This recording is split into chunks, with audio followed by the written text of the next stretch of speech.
Política filha da puta que se pratica, parlamento de merda e titica. Não me interessa ouvir aquela bosta que expressa aquele idiota que pratica a política filha da puta.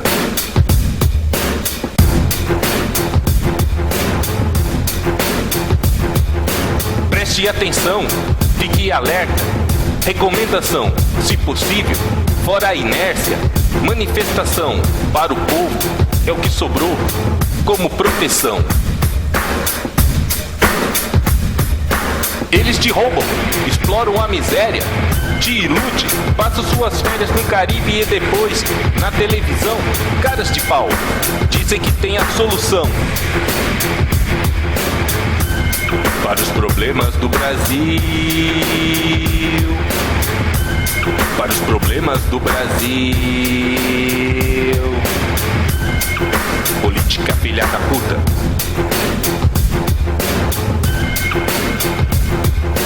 Eles te roubam, exploram a miséria, te ilude, passa suas férias no Caribe e depois na televisão, caras de pau, dizem que tem a solução para os problemas do Brasil. Problemas do Brasil.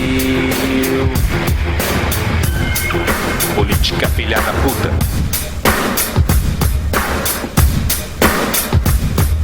Política filha da puta, tenho dito, deixou o país mal, todo fudido.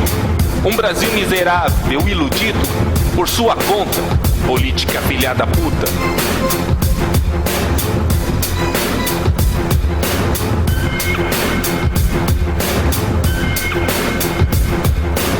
Fica a lição, prefira a honestidade e a retidão, ao contrário do corrupto ladrão que se elege querendo enriquecer às custas da nação.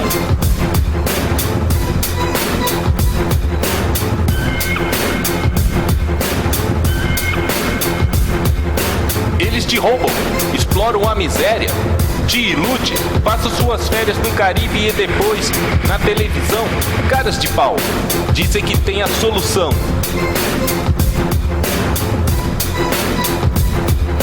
Eles te roubam, exploram a miséria, te ilude, passa suas férias no Caribe e depois na televisão, caras de pau, dizem que tem a solução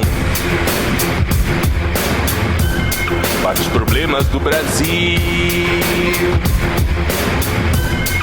Problemas do Brasil. Meu Brasil varonil.